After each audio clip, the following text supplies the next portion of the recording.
Hi there, are you a developer looking to deploy the ultimate code editor without paying a dime? Today, I'll show you how to fetch and configure VS Code entirely free in just a few minutes. Let's spin up the setup. First, head over to our website and download the installer. This setup file packs the lightweight core editor, allowing you to start coding before we add any heavy extensions later.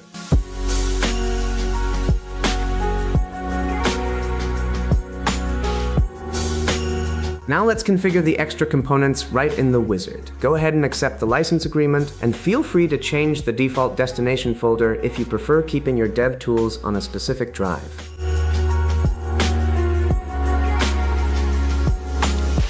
Let's fire up the editor and take a quick look at the interface. Stick around because we're about to open our first workspace and check how it handles the environment right out of the box.